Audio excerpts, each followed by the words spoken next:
Olá, bom dia, boa tarde, boa noite, independente do horário ao qual você está assistindo esta aula. Eu sou o professor Valdir Ricardo, da disciplina de arte, e irei trabalhar com vocês a questão da vanguarda europeia, né? Na aula passada, nós trabalhamos sobre a questão do modernismo.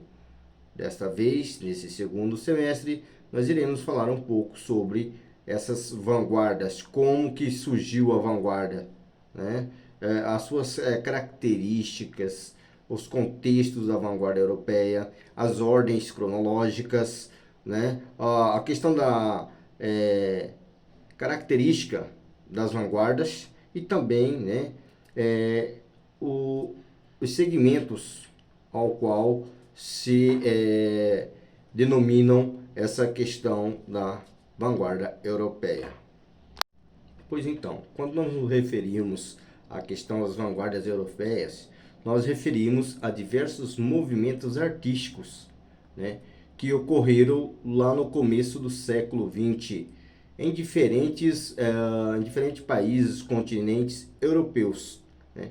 Foram vertentes que buscavam o quê? Buscavam a renovação da cultura ou renovação cultural, né, apoiando-se na criação artística através de diversas linguagens sobre a questão da pintura, né, em si. Integraram aí também esse grupo as vanguardas, né, que podemos chamar de quê? Expressionismos. Temos aí também a questão do fauvismo, temos a questão do cubismo, temos o futurismo, o dadaísmo e o surrealismo.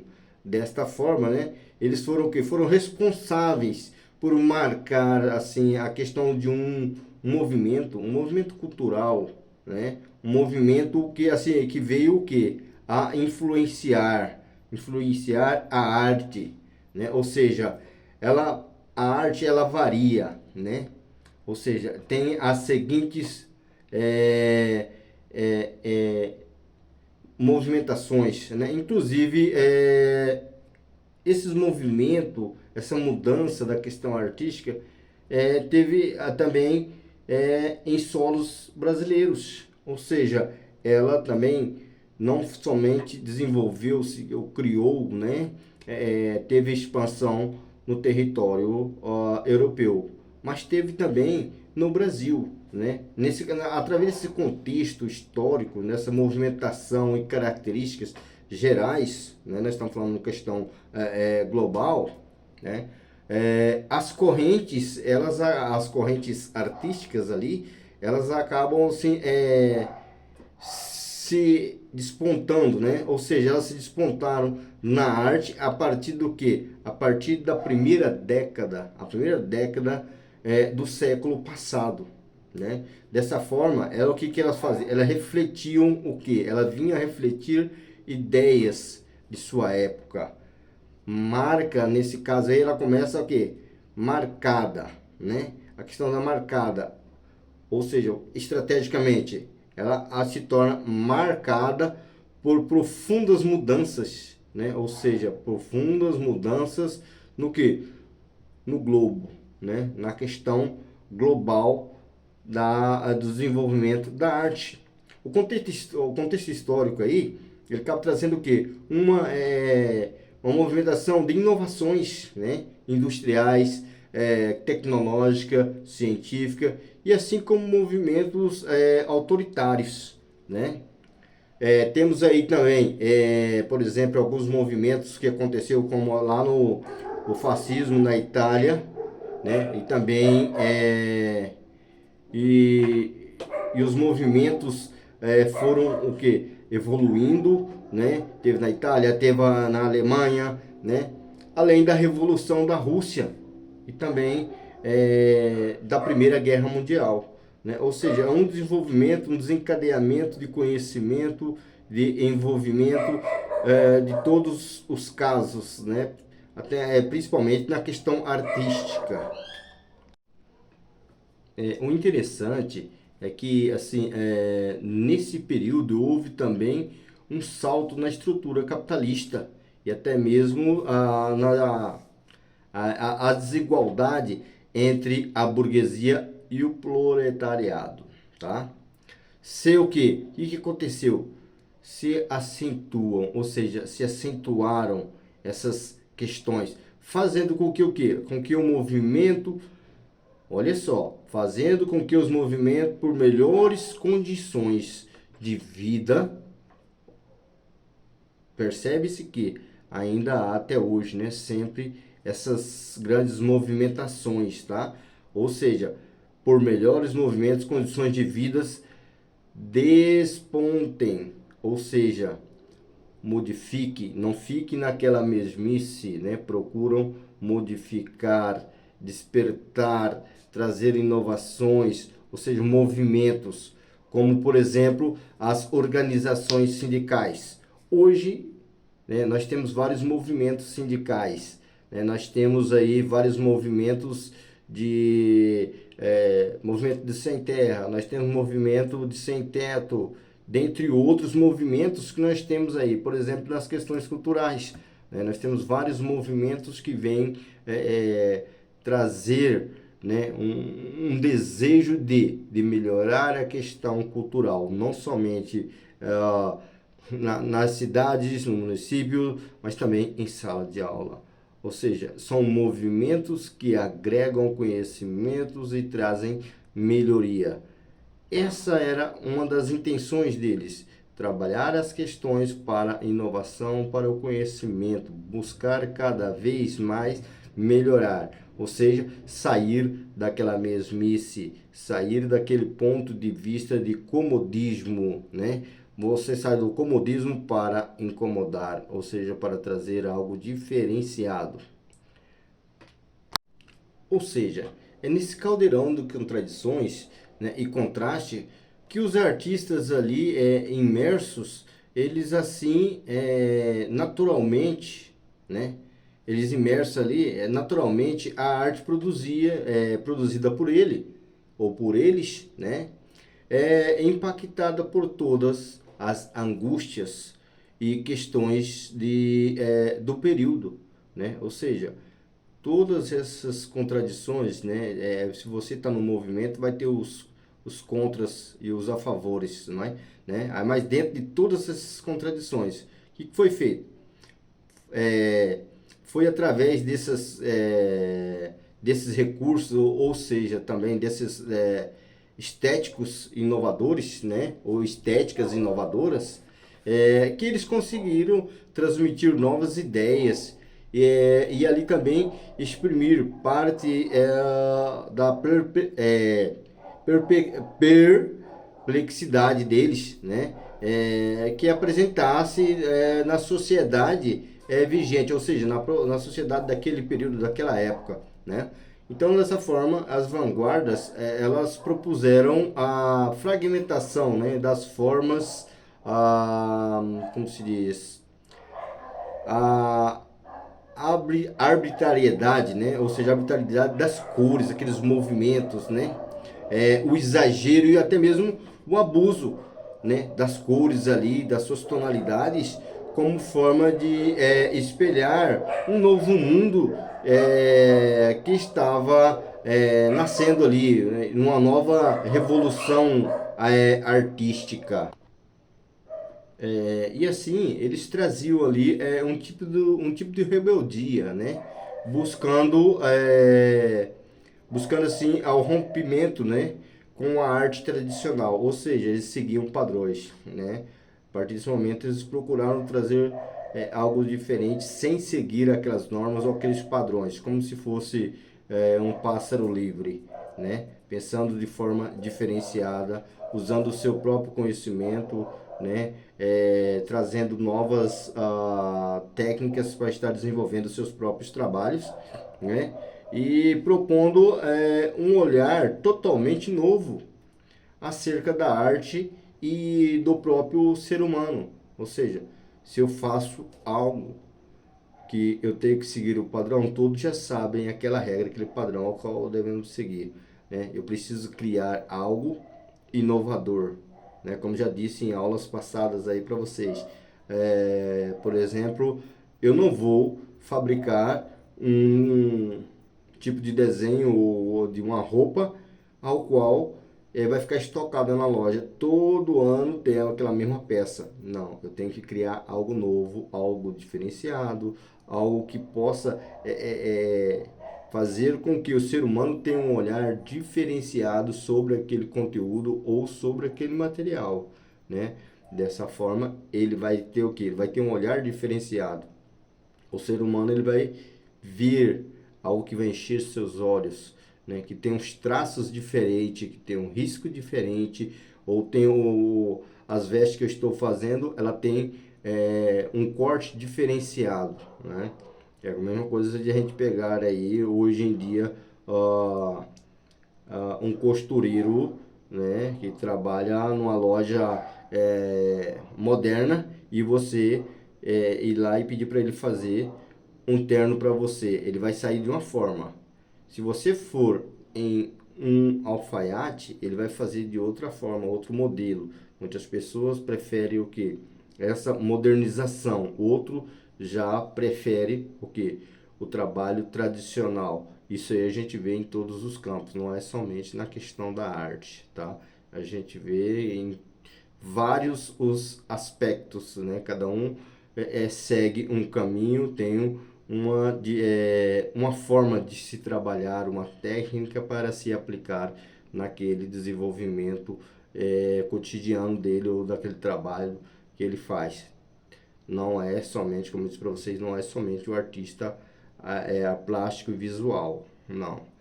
É várias ramificações dentro da questão de desenvolvimento e conhecimento de trabalhos.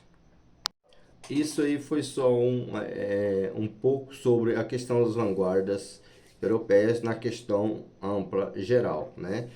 No entanto, porém, a vanguarda europeia ela teve suas características e influências também aqui no Brasil. As vanguardas europeias elas são movimentos artísticos e culturais, né, que aconteceram, né, como eu disse já anteriormente, em vários países da Europa lá no início do século XX.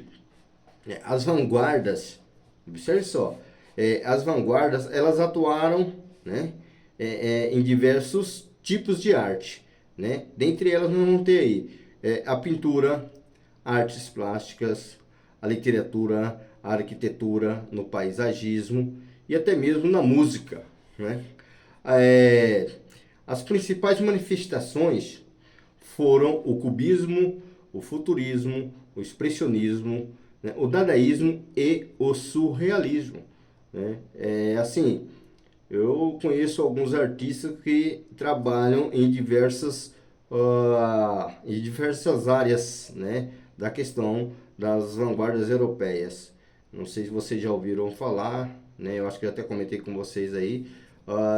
Carlos Henrique Bosquet Júnior, que foi o ganhador do Salão Jovem Arte de Mato Grosso no ano passado, né? Ele é um excelente artista nessa questão do surrealismo, né? Surrealismo, algo que não existe, né? Está na cabeça ali do artista, então ele acaba levando para a tela, transferindo para a tela, né?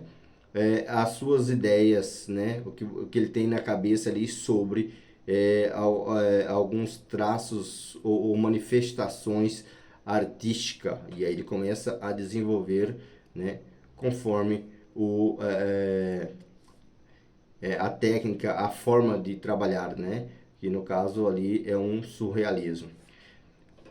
Temos aí, pessoal, os movimentos. O que são os movimentos? Os movimentos, naquele período, estamos falando de Brasil ainda, tá? Os movimentos não era formalmente organizado, ou seja, não tinham uma organização. Como, por exemplo, hoje nós temos aí uma associação, que é a Artemata, Associação dos Artistas Plásticos do Estado, Artistas Plásticos e Visuais do Estado de Mato Grosso, né? Ou seja, nós estamos organizando, ou seja, é algo organizado. Naquele período, né, ele não era formalmente organizado, porque não tinha, até mesmo porque não existia ainda CNPJ, né, mas eles não tinham assim um registro que demonstrasse, né, que eles tinham uma organização naquele movimento. Mas isso influenciaram, né? Acabou que eles influenciaram a arte moderna em todo o globo terrestre, ou seja, em todo o planeta, inclusive no Brasil, né? Com o modernismo. Isso após a Primeira Guerra Mundial, tá, pessoal? Que veio aumentando esse conhecimento, esse desenvolvimento, né? E os artistas buscando mudar, a inovar, né? Nessas questões artísticas. Ou seja, daquele período para cá, né? O globo aí, o mundo, como falam muitos aí, né? O mundo, né? O mundo passou por muitas transformações. Ou seja, o globo terrestre, os seres humanos, nosso planeta Terra, ele passou por diversas, né, transformações, especialmente a Europa, né? Nesse período também aconteceram mudanças políticas e econômicas. Isso importante, muito importante para o desenvolvimento, né? Teve também o aumento da desigualdade social, o êxodo rural, né? Vocês têm conhecimento aí que vocês já estudaram muito antes de chegar aqui até o terceiro ano, né? Vocês aprenderam um pouco sobre êxodo rural, né? É, ou seja, o meio de industrialização também, né? Teve uma modernizada enorme, né? Aumentou aí o desenvolvimento dessa questão de desenvolvimento na industrialização, modernização, né? E aí nós vamos falar um pouco também de êxito rural, que vai tudo, né, nessa questão aí do desenvolvimento, né? Ou seja, com toda essa transformação aí que houve, né? Essas transformações artísticas também foram acontecendo, né? Por exemplo, os artistas europeus, principalmente em Paris, passaram a questionar a arte feita até então, né? Por que eles começaram a questionar? Como eu disse para você anteriormente, seguiam padrões, né? Então eles começaram a questionar as artes feitas até aquele período ali, né? Ou seja, começaram o quê? Rompendo com os padrões, né? Ou seja, os padrões dos séculos passados. E é assim eles aproximando a arte da realidade do período. Como eu disse para vocês, você não pode ficar somente no passado. Você tem que romper aquelas tradições ali e trazer algo diferenciado, né? Você tem que mudar. Se não está bom para você esse caminho, troque o caminho. Se não está bom para você o que você está fazendo, você não está se sentindo bem, então procure um novo caminho, né? Procura uma melhoria para você. Por que você faz isso? Porque não está bom.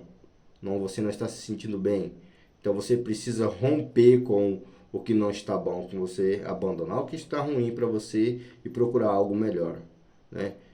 Às vezes eu fico observando nessa questão aí, por que tem pessoas que conseguem mudar de emprego tão rápido? Eu não consigo mudar. Eu via que colega meu mudava de emprego 2, 3 vezes no ano. Mas por quê? Às vezes é porque não estava se sentindo bem. Não era o que ele queria, não era o que servia para ele, né? Mas assim, essas questões já acontecem há muitos e muitos anos, né? Nós tivemos aí, pessoal, alguns artistas, né, dessas vanguardas europeias, né? E eu estou falando questão do Brasil aqui, tá? Quais foram esses principais, quais foram esses artistas que nós tivemos aqui? O artista que destacaram foram Giorgio, né? O Max, o João, René, Salvador Dali, né? Já na literatura nós tivemos também, tá? Estamos falando de pintores, né? Estamos falando aqui também de literatura brasileira, que esse movimento ele influenciou escritores como Oswaldo de Andrade, né? Mário de Andrade, né? Posteriormente Murilo Mendes e Jorge de Lima, ambos escritores, da geração de 1930, né? Olha para vocês verem aí como que as pessoas buscavam a inovação, buscavam a mudar, né? Mas nós temos aí também, como as vanguardas europeias, elas também influenciaram a arte brasileira na seguinte, com os seguintes artistas. Lógico que nesse período nós tivemos vários artistas, estamos falando de alguns só que se destacaram. Lógico que uns, para uns fez bem, para outros não, né?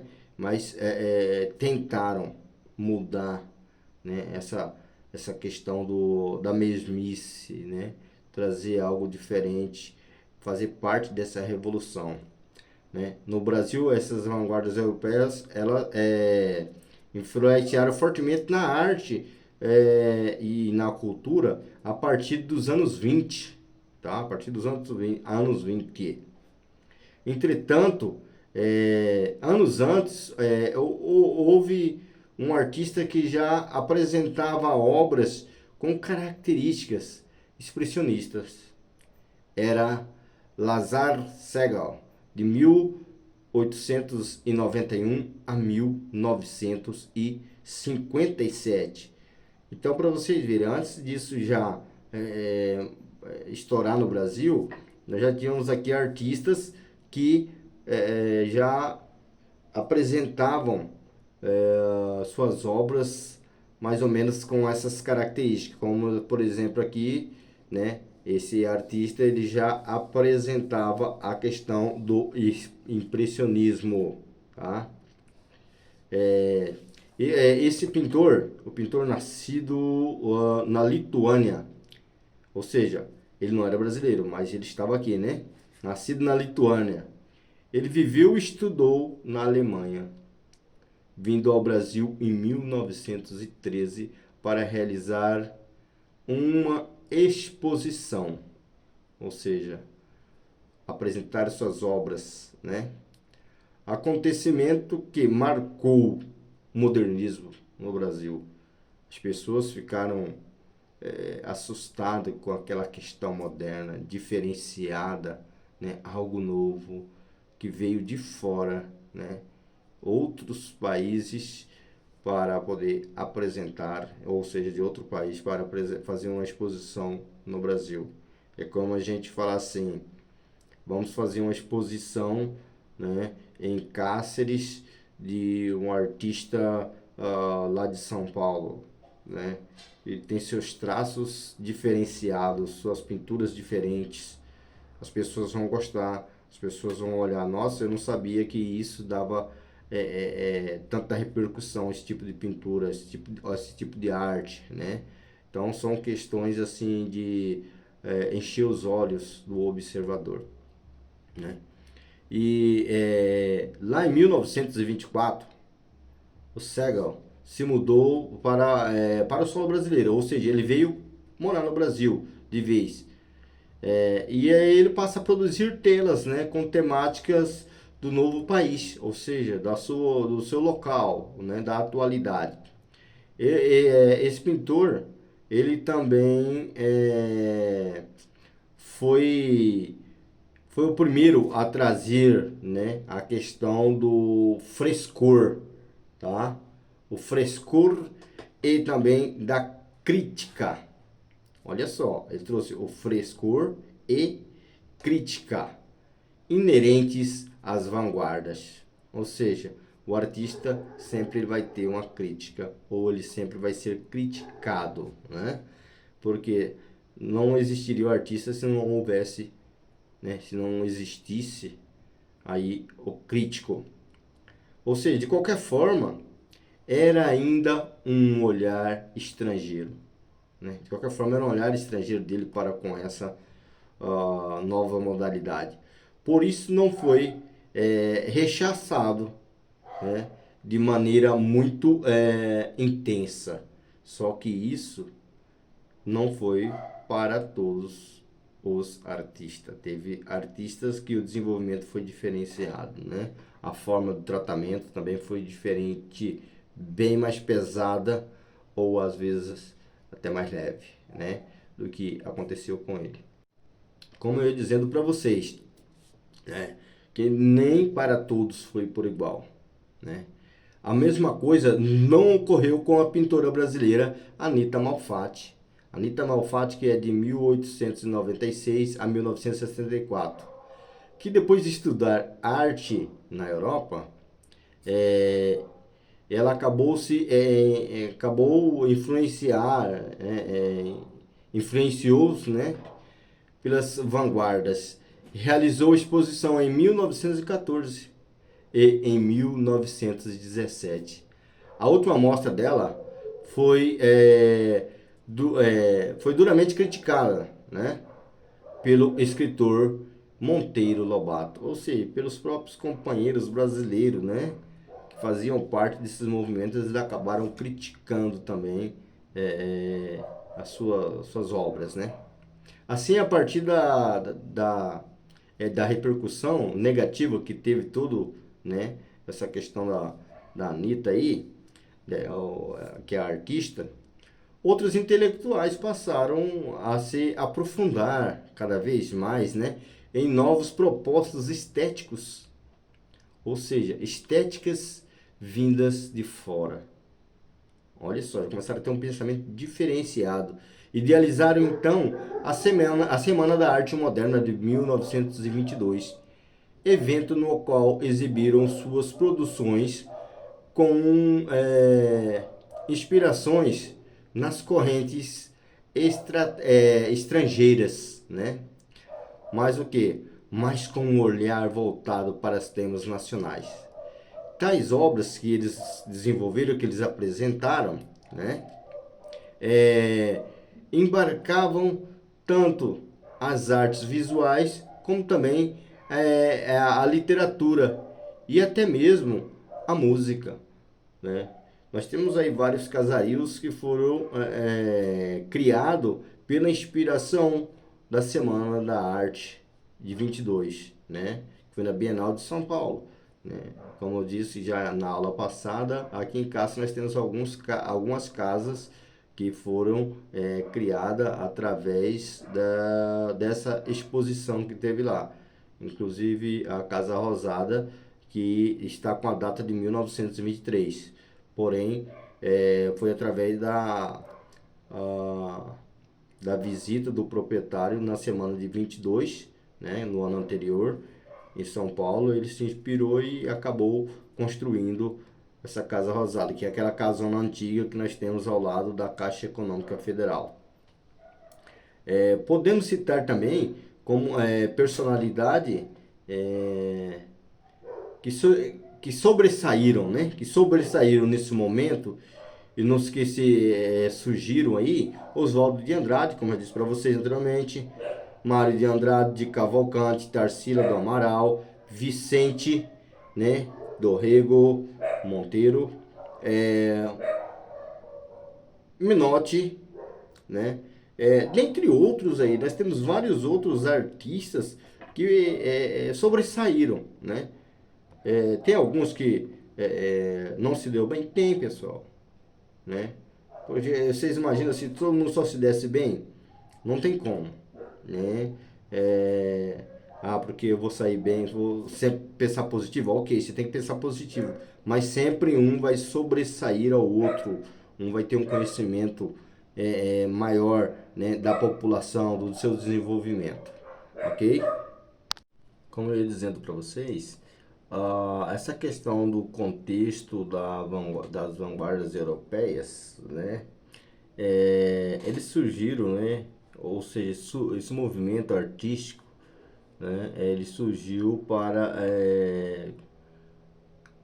com que mudassem essas questões, né, artísticas, como vocês mesmo viram aí, né, ocorreu na Europa, lá no início do século XX também, né, que tudo teve essa revolução, né, ou seja, eles estavam buscando mudar o sentido do que era visto como arte, né. Na verdade, os artistas europeus, eles romperam com as tendências anteriores que já existiam, aquilo que eu disse para vocês, né? Aqueles padrões, né? e promoveram então técnicas que assim desencadearam, né? Desencadearam o surgimento da arte moderna, da modernização, da mudança num contexto geral aí. Esses movimentos é de suma importância, né, na questão da arte, porque através dele a gente consegue ver a arte de forma diferenciada, né, trazendo novas tendências. Por quê? A gente precisa modernizar, por isso nós temos a questão principalmente tecnológica, ou seja, devemos usar esse movimento, essas tendências de inovação ao nosso favor, né?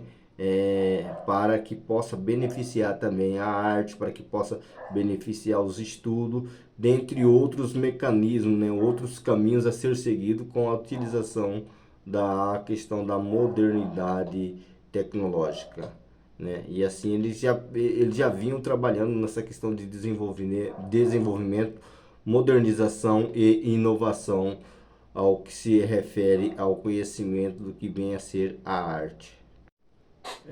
Assim, dentro dessa questão desse movimento aí, né, nós podemos aí citar, por exemplo, o cubismo, né, como já disse anteriormente, o dadaísmo, né, o futurismo, o surrealismo, né, e o expressionismo, como a vanguarda artística que mais, as vanguardas que mais destacaram no continente europeu, né? Elas influenciaram, entre outras, né, a escultura, a pintura, o teatro, a literatura e até mesmo a arquitetura, né? Isso nós estamos falando em esfera global, tá? No Brasil, as vanguardas europeias elas inspiraram também o movimento modernista, né? Como eu disse anteriormente para vocês, é responsável pela Semana de Arte Moderna de 1922, né? Não podemos deixar de citar esse grande feito para o Brasil, né? Esse movimento trouxe, né, a questão do modernismo, né? No continente europeu, não foi, o continente europeu, na verdade, ele não foi palco de uma arte moderna, ou seja, uma arte moderna uniforme, ou seja, de maneira que não presenciou, né, um projeto artístico que unisse ali, né, os artistas em torno de uma única causa, ou seja, foram várias causas, né? Lá houve também um conjunto de tendências artísticas, ou seja, cada um, né, se originava de um país distinto, ou seja, vários países ali, né, com suas propostas específicas, né, mesmo que semelhante em algumas medidas, né? Elas possuíam ali suas próprias características. O principal objetivo era inovar, dando liberdade para manifestações artísticas, né? Completamente novas, né? Diferenciada, algo que chamasse a atenção. Assim, o subjetivismo lá é, é o, assim, como se diz, é o irracionalismo, né? Ou seja, compuseram a arte moderna, substituindo o que já existia ali, né? Ou seja, convencionalizada. O que era convencionalizado? Aquilo que já existia, que era o cotidiano, um rotineiro, né? Então eles procuraram o quê? Mudar todas essas questões. Na verdade, naquele período lá, né? Paris foi o principal centro cultural europeu. Por isso era natural que as tendências artísticas, né? Se originalizassem dali, né? Ou seja, nascessem lá, algo nesse sentido, né?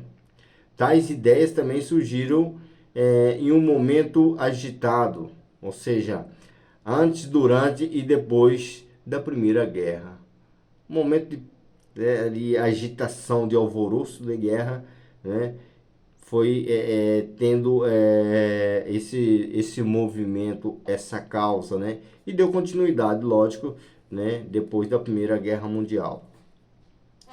A palavra vanguarda, ela se originou também do termo francês, né? Avant-garde, né? Que traduzido significa o que marcha na frente, ou seja, que traz algo diferente. Se você está marchando à frente, você tem um conhecimento melhor, você não ficou parado, você não ficou no mesmo lugar ali, estagnado, né? Assim eu nasci, assim eu vou morrer. Não, ele está na frente. Ou seja, isto é, as vanguardas europeias com suas práticas criativas, né? E inovadoras. Ah, ou seja, elas antecipavam o futuro, né? Mas como antecipavam o futuro? Como que eram nossos povos, né? Nossos antecessores? Eles pensavam de uma forma, né? E hoje nós continuamos fazendo o que eles faziam, só que de forma modernizada, né? Eles estão no passado, nós estamos no presente, mas já estamos também o que? Pensando no futuro.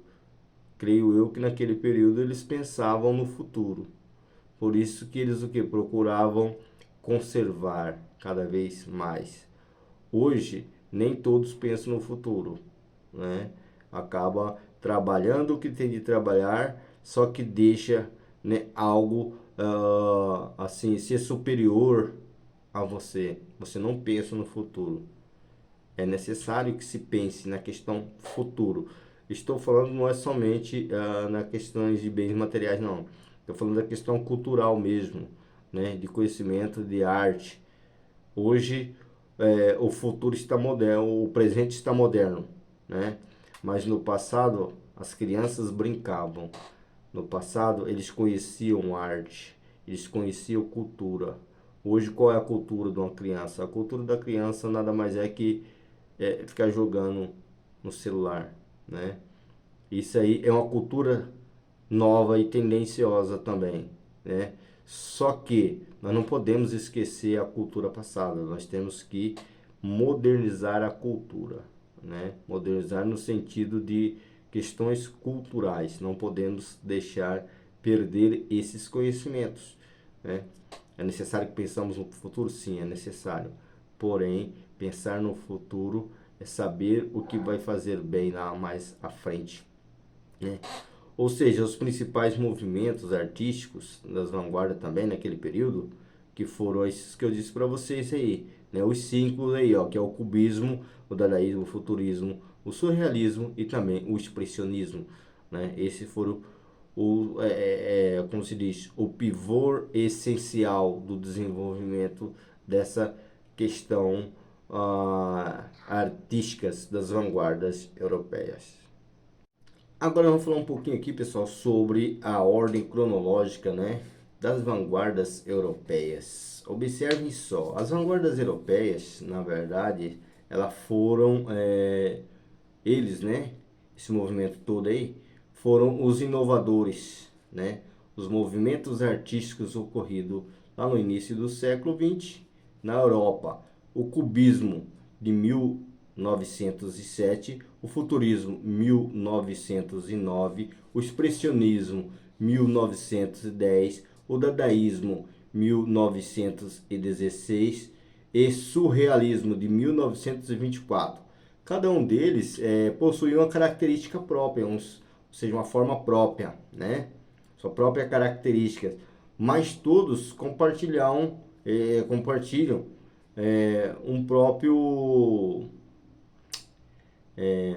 um propício, né? Básico, um propício ou um princípio, perdão, um princípio básico, né? Ou seja, combater a arte acadêmica, trazer algo diferenciado, né? O forte naquele período era a arte acadêmica. Vamos ver aqui também alguns detalhes sobre cada um dos movimentos artísticos, né? E suas principais características dentro desse contexto da vanguarda europeia, como por exemplo, cubismo, né? A geometrização e fragmentação das figuras. O cubismo, ele é talvez a vanguarda artística mais importante, tá? Desse período, né? Aí dessas inovações, né? Foi originado a partir da obra de Paul Cézanne, né? Lá de 1838 a 1906, que começou a explorar as formas cilíndricas, esféricas e cônicas. Eu creio que vocês já ouviram falar muito nessa questão de cilíndrica, esférica e cônicas, né? Creio eu que nas aulas de geografia de vocês devem ter aprendido isso aí, principalmente para fazer leituras de mapas, né? Esse movimento aí, ele teve como expoente Pablo Picasso, né? Esse foi o expoente, um dos expoentes principais, um dos grandes artistas, né, que trabalhou essa questão figurativa aí da geometrização, né? Ele é de 1881 a 1973, né? George Braque, né, também de 1882 a 1963. Esses artistas, eles tinham como objetivo decompor as figuras, ou seja, como se as abrissem, né? Ali as figuras em um único plano, tá, pessoal? Assim, obviamente, ele também não tinha nenhum compromisso com a representação do real, ou seja, é como eu dizer para vocês, uma pintura abstrata, não tem nada a ver com o real, né? Ele não tem nada ali que faça com que ele represente o real. A criatividade é dele, né? Como vocês mesmos viram, é uma modernização, uma mudança, né? Naquele estilo acadêmico ao qual era forte naquele período, né? A ideia era de geometrizar mesmo e fragmentar as figuras, né? Exibindo assim vários pontos de vista em um mesmo ângulo. É como se, vamos dizer aí, a pintura em 3D, né? Transformando, transformando a noção de tridimensionalidade, é o que eu acabei de falar para vocês, né? O tridimensional, qual nós utilizamos hoje, porém, como tecnologia, né? Representação, né, tão almejada pelos renascentistas, né? Hoje a gente usa muito essa questão da tridimensionalidade, não somente na pintura, mas também na questão da escultura, né? Os artistas utilizam muito essas características, esses trabalhos aí. Esse movimento aí, ele desenvolveu-se em duas vertentes, na verdade, né? Analítica e a sintética. No cubismo, analítica que perdurou ali aproximadamente entre anos de 1908 e 1911, mais ou menos, tá? Picasso e Braque abusaram muito das cores, fazendo seus trabalhos ali, desenvolvendo suas obras, né? Sombrias, como, por exemplo, utilizando muito, né? Os tons preto, cinza, marrom, ocre, assim, a fim de enfatizar as formas, né, do cubismo ali. Nessa tendência também, a desintegração das figuras foi levada às últimas consequências, né? O que tornou ali os objetos irreconhecíveis, né? Ou seja, dando formas diferenciadas, sem nenhum compromisso do perfeito, né? Do real. E aí, posteriormente, também foi criado o cubismo sintético, né? com a facilidade, perdão, com a finalidade de trazer o que? Novamente uma arte mais assim compreensível e figurativa. Olha para vocês verem aí, ó. Saiu do perfeito, do real, né? Foi, deu uma volta lá, fez totalmente diferente. De repente eles já voltam novamente, né? Trazendo o cubismo sintético. Vocês viram que o analítico lá, ele não traz nenhuma perfeição, né? Nada de figurativo, ele pode desconfigurar, né? Sem nenhum problema. Porém, o sintético ele já traz novamente o figurativo aqui. Nessa corrente ali também, ele houve ainda a inserção de objetos reais nas obras, como pedaços de madeiras, né, vidro, e até colagens. Existem muitos artistas que trabalham essa questão de colagem, tá? Tem artista que ele mescla ali a colagem, né, e a pintura. Ou seja, trouxe também letras e números, né? Por isso esse estilo também é denominado colagem. Por exemplo, em Cáceres aqui nós temos um menino que eu acho que é Raoni, o nome dele. Ele trabalha muito com essa questão da colagem, tá? Os trabalhos dele é legal, muito legal, né? Ele utiliza, ele recicla também. Temos a Delícia de Queiroz que também trabalha essa questão da colagem também aqui em Cáceres, né? Ela faz umas africanas e ela faz pintura na tela e juntamente com a pintura ela coloca alguns elementos de colagem, né? Às vezes botões, unha postiça, todos esses materiais ela utiliza dentro do seu trabalho.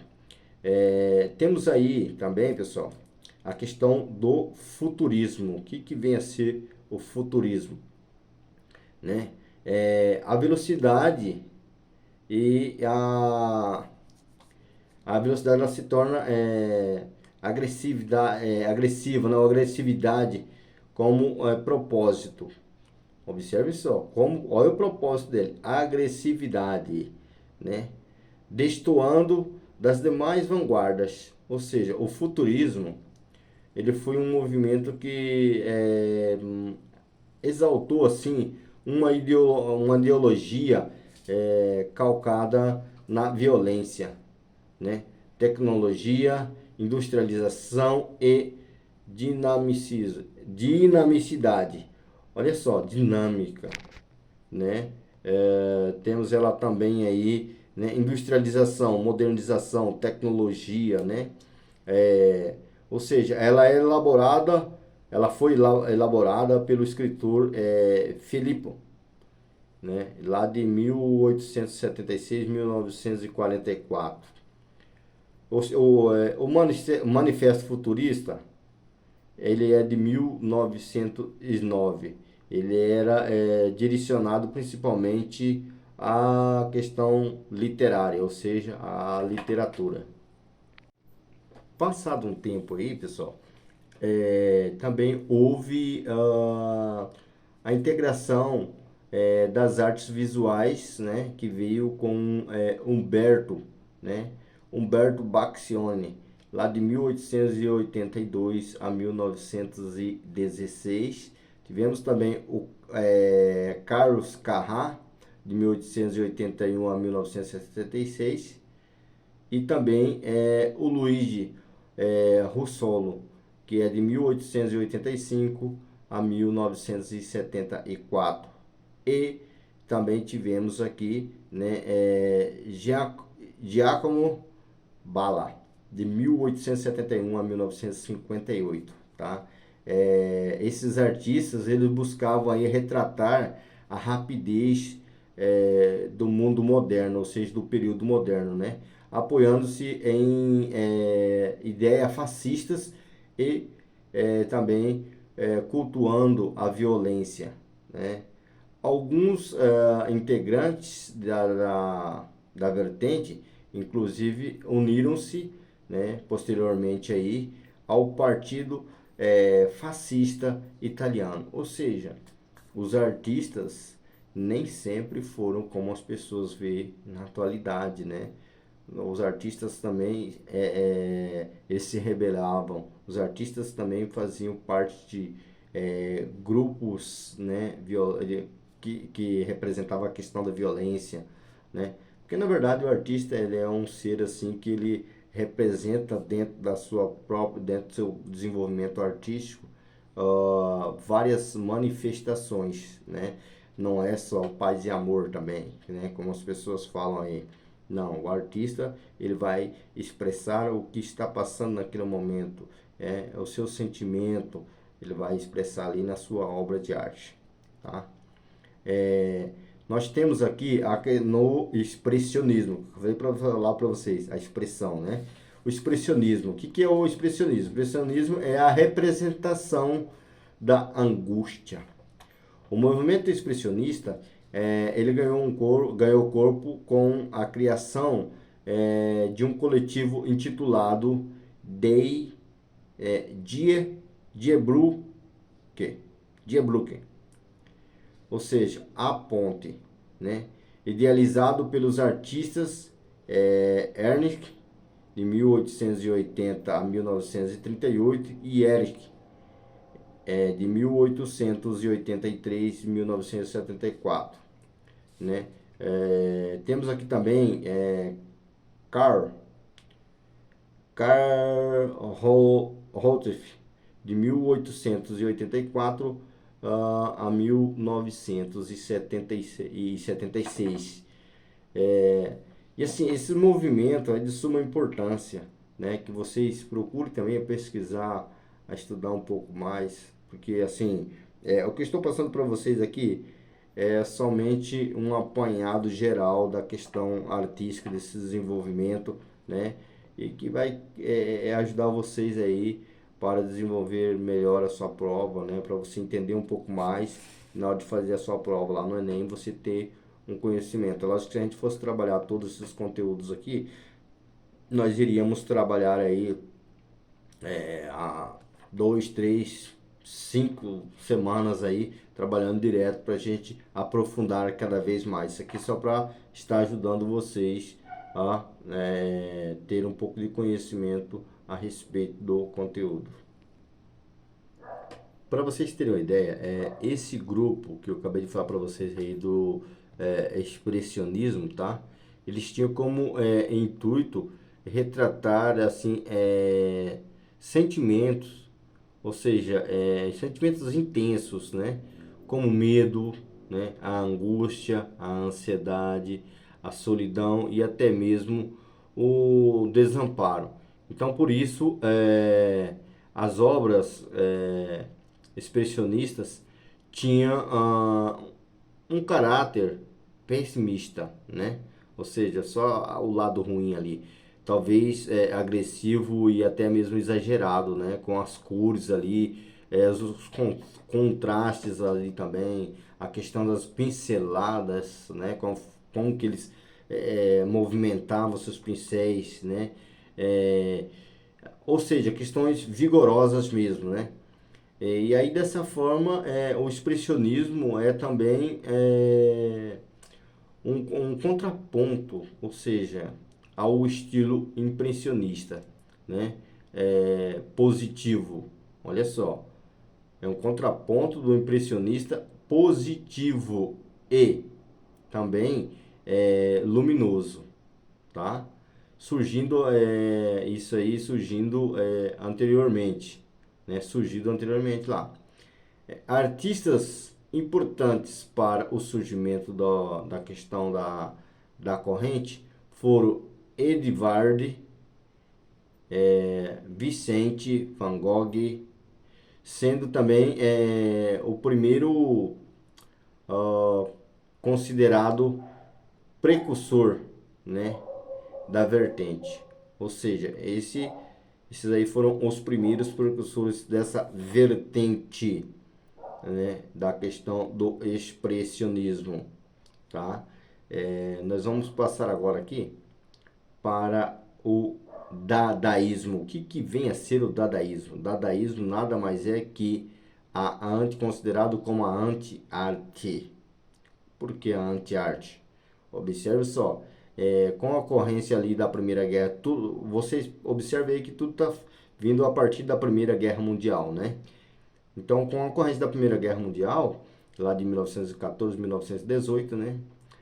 Isolaram-se em Zurique, tá? Na Suíça, alguns intelectuais e artistas que opunham-se, né, aos horrores do conflito, da questão da guerra, né, o conflito armado, ele repudiando ali a participação de seus países, né, naquela guerra, naquele vucu-vucu danado, né? Tem que matar para sobreviver, né? Mais ou menos nesse sentido aí. Então, dessa forma, né? É necessário que a gente observe, né? Nesse contexto aí, todo o desenvolvimento, né? Essas questões aí de tratamentos, né?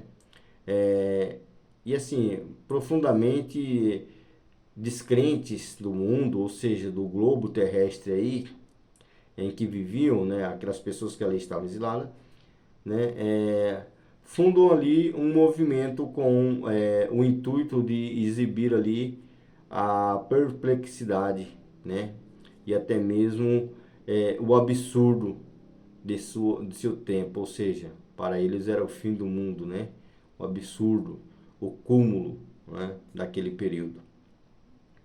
Essa corrente ela foi intitulada Dada.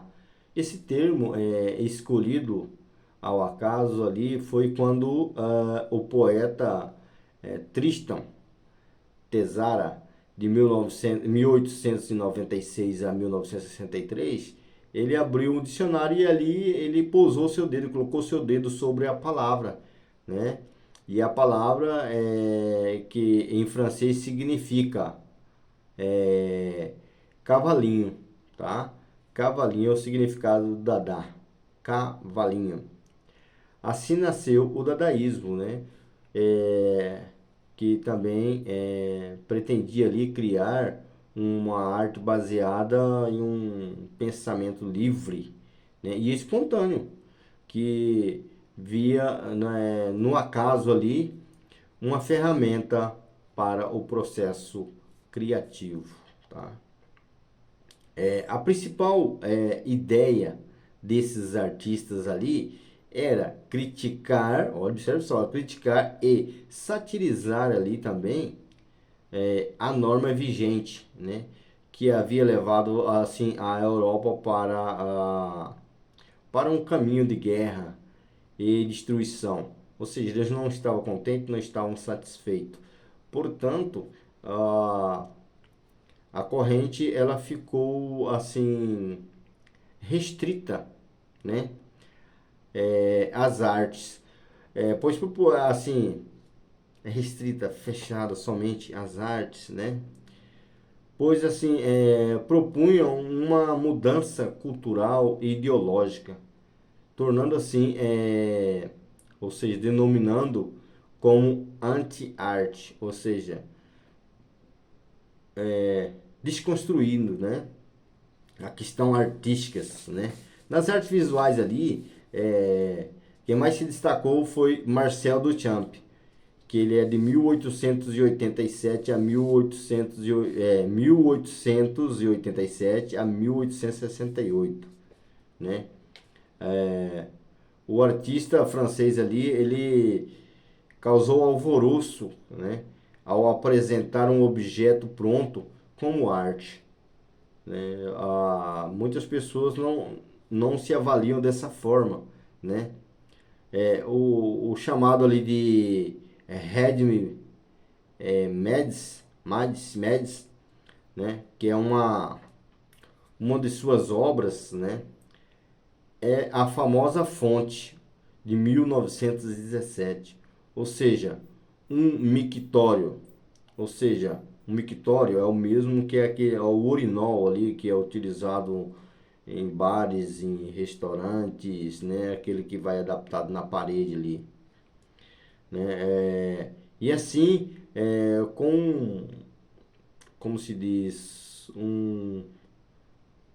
um pseudônimo, né? E colocado em um salão de arte. Ou seja, Marcel Duchamp, ele colocou essa obra de arte dentro de um salão, né, nos Estados Unidos. Ele aproximadamente ele demorou 2 anos com essa obra dele lá para poder convencer aquelas pessoas de que aquele urinol ali, ou mictório, né, é, era uma obra de arte. Por que as pessoas não consideram obra de arte? É meio difícil. É a mesma coisa de você estar na sua casa e você olhar na sua pia. Você vai falar que aquilo ali não é uma obra de arte. Não deixa de ser uma obra de arte. Alguém desenhou, alguém trabalhou, alguém estudou para fazer aquilo ali, daquela forma.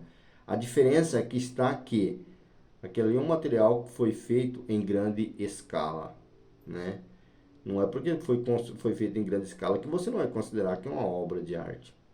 Sim, é uma obra de arte, né? A diferença que está é aí, que ela foi feita em grande escala, né? Tem outros produtos que você tem outros materiais, produtos materiais que você tem dentro da sua casa que às vezes você não considera que é uma obra de arte, mas é uma obra de arte, né? Tudo depende do ponto de vista do observador. Psicofóbico pelas situações de aprendizagem. Ou seja, os gêneros textuais eles podem ser agrupados em função de suas regularidades linguísticas. E alguns autores sugerem o seguinte agrupamento: domínio social de comunicação, tipo textual e exemplo de gêneros orais e escritos. Domínio social de comunicação, podemos citar a cultura literária. Nela, encontramos uma narração e, como exemplo de gêneros orais e escritos, temos contos, fábulas, lendas, ficção científica, conto parodiado, narrativas de aventura. Já nos documentos e memorização de ações humanas, qual que é o tipo textual predominante? O relato. E temos como exemplo o relato de viagens, testemunho, currículo, que no caso é um currículo, ele pode ser escrito, a reportagem, crônica, jornalística e o ensaio biográfico. No domínio social de comunicação, temos também discussão de problemas sociais. Qual o tipo textual utilizado? A argumentação. Como exemplo, temos textos de opinião, discursos de defesa e acusação, por exemplo, num júri, né? O advogado vai defender, o promotor vai acusar. Então, ali nós temos uma discussão de problemas sociais. E aí, na defesa, tanto na defesa quanto na acusação, será necessário argumentação para defender ou acusar determinada pessoa ou determinada causa. Também temos como exemplo cartas de reclamação, debate regrado. Já na transmissão e construção de saberes, utilizamos a exposição. E aí temos seminários, artigos, conferências, verbetes que encontramos em dicionários, relatórios científicos, tomada de notas, resumo de artigos expositivos ou explicativos. No domínio social de comunicação também temos instrução e prescrições. Que tipo textual utilizado? A descrição. Alguns exemplos: receitas, instruções, regras de jogos e os regulamentos.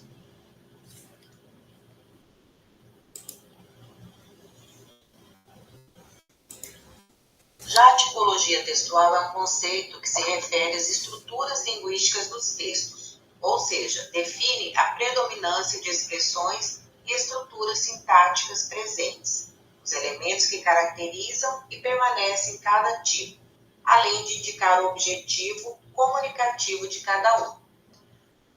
Temos que ter sempre em mente que há uma diferença entre tipo textual e gênero textual. Temos como exemplo alguns de gêneros textuais, a carta, o conto, a crônica, né? receitas culinárias, bula. Já os tipos textuais são dissertativo, argumentativo ou expositivo, descritivo, narrativo e injuntivo. E o gênero textual ele pode ser composto de diferentes tipos textuais. Então, dentro de um gênero textual, eu posso ter diferentes tipos textuais. Por exemplo, uma receita culinária, ela possui uma lista de ingredientes que são necessários para o preparo. Aí, no caso, é um texto descritivo. E o modo de preparo seria um texto injuntivo.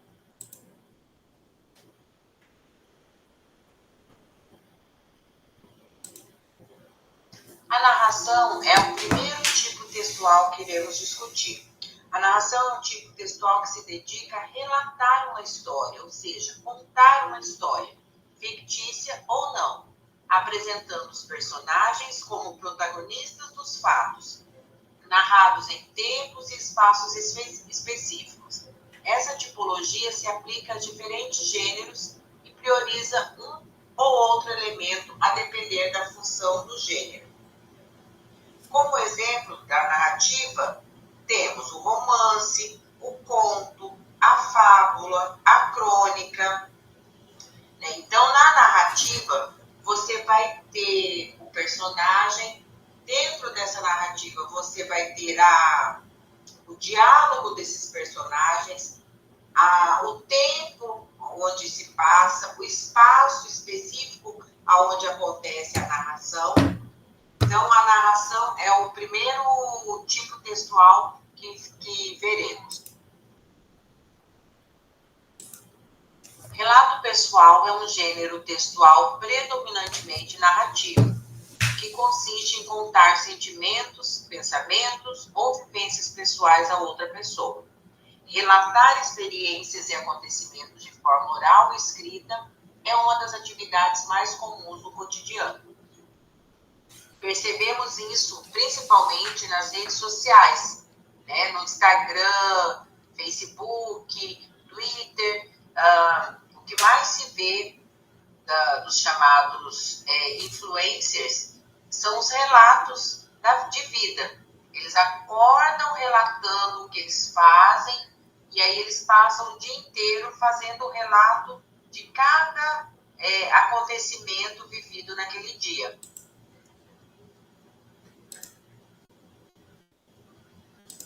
O texto argumentativo é aquele que tem como principais características defender uma ideia, uma hipótese, uma teoria ou opinião. E o objetivo do texto argumentativo é convencer o leitor para que acredite nessa ideia defendida. Tem uma estrutura bem definida, o texto argumentativo. Ele apresenta a sua tese e depois a defende. E argumentar não é necessariamente atacar ou criticar alguém. Os argumentos, eles também podem ser usados para apoiar os pontos de vista de outras pessoas.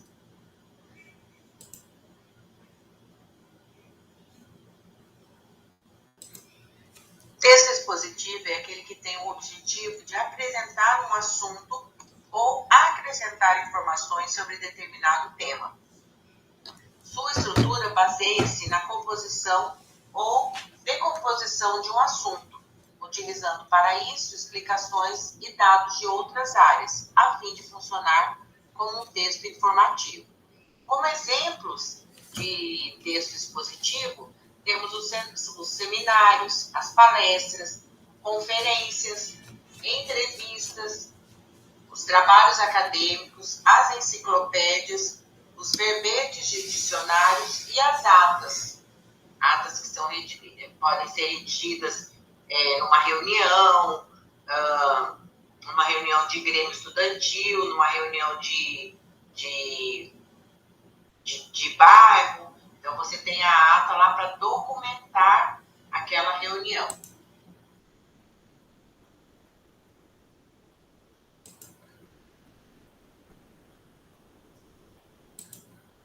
Caracterização dos gêneros textuais. Vamos começar pela anedota ou piada, que é um pequeno relato de um fato engraçado, curioso, que provoca risos. O objetivo é provocar risos. Ele é uma narrativa curta, a anedota é uma narrativa curta, com linguagem simples e, às vezes, há um diálogo entre os personagens. O importante na anedota, na piada, é a maneira de narrar. Isso vai ser fundamental para que haja o entendimento da piada e, consequentemente, o riso. Na fábula, o texto é um texto de narrativa curta, em que os personagens são animais, plantas ou objetos que participam da ação, fazendo uma referência a uma determinada situação humana, que tem por objetivo levar o leitor a formar uma opinião. Normalmente, nas crônicas, tem-se a moral da história, que sempre é um ensinamento para o leitor, né? Uma moral da história, você tira daquela história um aprendizado. A crônica, ela aproxima-se bastante do conto, que é também uma narrativa. E é uma narrativa curta, que fala do flagrante da vida e é captada de um fato atual, oportuno. E esse fato não importa se ele é real ou imaginário. A linguagem costuma ser do dia a dia, por isso, nas crônicas, podem ter gírias e expressões coloquiais. Já o conto é uma narrativa curta que procura registrar o momento no qual um número reduzido de personagens participa de um só drama, de um só conflito, com a introdução bem próxima do desfecho.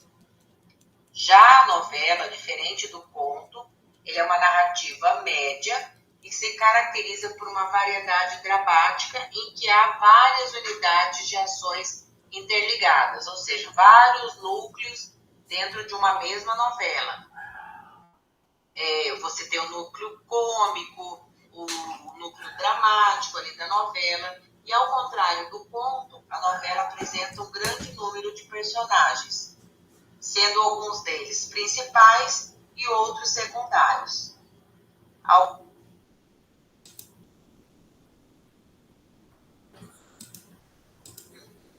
caracterização, e esse fato não importa se ele é real ou imaginário.